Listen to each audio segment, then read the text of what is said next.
I just read 6 articles and watched 3 videos on how to do downward facing dog, and all of them told me something to do that was different.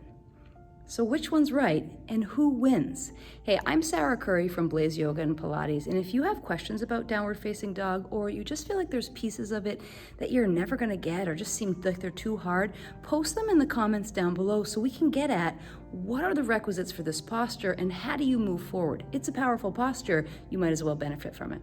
So the answer to both of these questions is nobody. If we do anything really well in the yoga industry, it is adhering to traditions without question. Now, that's an amazing way to show respect for traditions that go back hundreds of years. But when you know better, it's very important that we begin to do better. And repeating a cue or enforcing the same alignment on all students just because somebody told you to do it that way isn't being a great teacher. Being a great teacher is taking information and learning how to utilize it to serve your students at hands. And as a student, the same thing. Take in information, try it on for size, see how it works, ask questions, and figure out a way to utilize your practice in a way that feels best for your body. Buckle up. It's a complex posture with a lot of moving parts and a lot of mobility requirements. If you look up a tutorial about downward facing dog, the #1 shareable meme you'll see is a picture of your hand. And this meme blames all of the responsibility for wrist or shoulder pain in downward facing dog on you not putting your weight in the right spot.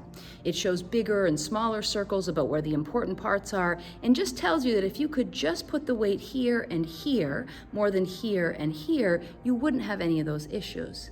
And this completely downplays all of the prerequisites that are required for downward facing dog. It's a full body posture, so it's going to require that you have functioning fingers, wrists, elbows, shoulders, shoulder blades, spine, hips, knees, hamstrings, calves, ankles, and even to a lesser extent, your toes. So let's approach those sometimes polarizing hand positions. Some disciplines teach very rigorously that your index fingers must be parallel when attempting downward facing dog. And you can see for a hand like mine, when I align my index fingers so that they're parallel to one another, the rest of my hand is turned out. What it feels like for me is like a koala trying to cling to the side of a tree with no branches. There are other disciplines that teach that your index finger in the center of your hand should be parallel to one another, and that's the perfect position. The great news about this is that none of those are correct. There's going to be a position that's more comfortable for you, and if you're doing a yoga mala where you're repeating sun salutes over and over and over again 108 times, it's important that you find the best position for your hand. It's also not the end of the world in your practice if you sometimes practice with your hands turned out a little bit. Do a few downward facing dogs with your hands turned in a little bit. If we can challenge the wrist, the hand, and the fingers along all aspects of the spectrum, we're actually building a more resilient wrist. Because I'll tell you what, if you slip and fall this winter and reach down behind you to catch yourself, I guarantee that your fingers won't either be index parallel or middle fingers parallel to one another. So think about your downward facing dog practice. 1, it's got to feel good. It shouldn't hurt your wrists after class. And 2, are you giving yourself the opportunity to load the posture in different ways and test out what works for you? A really simple trick to see if you have the wrist mobility and control required to do a full vinyasa is to bring your forearms together and with your 100% control, peel your palms away from each other, keeping your fingers straight, to see if you can pull the hands to a 90-degree angle. If you stopped somewhere shy of 90, you don't have the range of motion necessary to do chaturanga. Chaturanga and the push through to upward dog requires active mobility in the wrist, not passive. Anybody can bend their hand back wicked far, but active control and mobility to 90 degrees at the very, very least. Now, this is not always easy to hear, but as we start to understand prerequisites of a posture, we can find out if depth is something that's a good idea for us, or if it's better for us to backpedal, start to do some work on building up the capacity in our joints to do the work before we think about making the pretty shapes of the posture. Let's not overlook your elbows. You've got to have an elbow that works. Most folks don't have elbow issues in downward facing dog, but if you do have elbow tendonitis, or for those folks whose elbows go into hyperextension, holding that locked out position in downward facing dog can be uncomfortable. So some work on stabilizing and strengthening that elbow joint so you can bring it or hold it closer to 180 degrees is usually better for most people. And second, remember that you don't have to be in a completely locked position. You will get more shoulder flexion out of a locked position with the elbow, but if you don't quite have that requisite of shoulders yet, it's okay to soften the elbows just to give yourself a chance to feel a little bit of that movement and control without getting a sensation like pinching or closing angle joint pain in the shoulder. But then that brings us to the shoulders, maybe our most important contender here. In order to do downward facing dog, you have to have a shoulder with the capacity to flex. Shoulder flexion is this movement in your body. And when we lack that range of motion, most of us accomplish that by using our back and our rib cage as a shoulder. Let me show you. For a shoulder that can't flex enough for a pretty little down dog, most of us accomplish the movement in our lower backs. Shoulder flexion hasn't changed. By knitting in the ribs, you'll drive the force up into the shoulder, helping you to gain range of motion there and developing that long line from the crease of the hips all the way through the palms of your hands.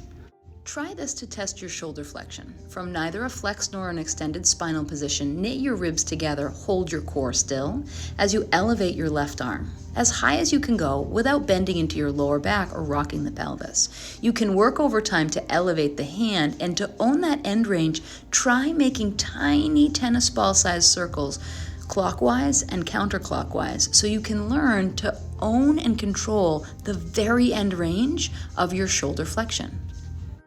If you find you're really struggling not to cheat in that quadruped position, lay your forehead on a block or a pillow.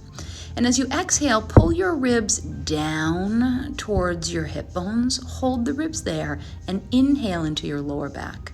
Try it again. Exhale, ribs down more, hold them in position, and inhale, imagine inflating your lower spine. Maintain this strong position as you now try to elevate your arms one at a time. By tying down the front side of your rib cage, you'll really figure out what you have for range in that shoulder as you take the spine completely out of the exercise. Test it on one side and then the other. Remember, exhale, ribs down more. Maintain that ribs down feeling as you shift back and up into your downward facing dog, so it's not a back bend, but a more neutral spine position. Scapula are another hot topic. We don't want everybody shoving their shoulders up into their ears, so in most disciplines you hear an active pulling of the shoulder blades away from the ears.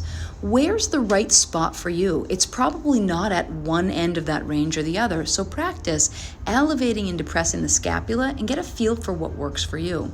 The same goes for retraction, pulling together, and protraction. Try squeezing together and separate the scaps. Settle in a strong position. Remember, there's a reason to try loading in all different ways. Iyengar has a practice of down dog sometimes where you squeeze the scaps and make your spine go into a backward bend to prep the arms and shoulder for double-handed dancer's pose. There's always a reason. Test it out. It's important to have a scapula that moves in all different directions. Like a wrist, a shoulder blade needs to be able to move basically in 365 degrees. So a simple exercise you can do to start would simply be to practice arms out in front of you. Elevate your shoulder blades up to the ceiling and then spread them apart and bring them forward. Draw them down towards the ground and then retract them back to the wall behind you. Try that a couple of times, moving in both a clockwise from the side and counterclockwise position. You can practice this every single day while you're waiting for your coffee to brew or your tea water to boil. And this will start to give you a little bit of more movement and control. And then you can learn to use the shoulder blade as a dynamic part of your downward facing dog. In fact, in a vinyasa, the shoulder blades retract and protract and depress quite a few different times as you move through the movement and the flow. If we look now to your lower body, this is actually a place where you can compensate. easily or build your posture if you don't have a lot of range of motion in the hips, in your hamstrings, or even in your ankle flexion. Because most of us can sit in a chair with the knee bent to 90 degrees, most of us can get into a piece of down dog. Remember, it's always cool to do this posture with your knees bent and heels high. We'd never want you to just shove your knees back and round through your spine just so you could get your legs straight. Soften through the knees and keep the spine in that neutral position so shoulder is flexing, and work to lower the heels over time. If flexion of the ankle is not your jam, practice lifting up and down. Remember, if you load a range, your brain is much more likely to give it to you. So practice engaging the muscles on the front side of your feet by lifting them and settling them down on the ground. These type of exercises are going to convince your brain that in a passive stretch like a down dog, it's safe for you to be allowed to flex the ankle. Losing your balance, just take it to the wall and practice there. This way, from bottom to top, we can build a body that's ready for down dog. Downward facing dog is a great posture. It feels good, it's a good overall body stretch and strengthener, and is a really common part of a yoga practice no matter where you take classes around the world. Allowing yourself the capacity to explore a little bit of range in your expression will allow you to tailor this posture to meet your needs on every single day that you show up. So you can use downward facing dog as a tool in your practice and not a punishment for the sins of your past life.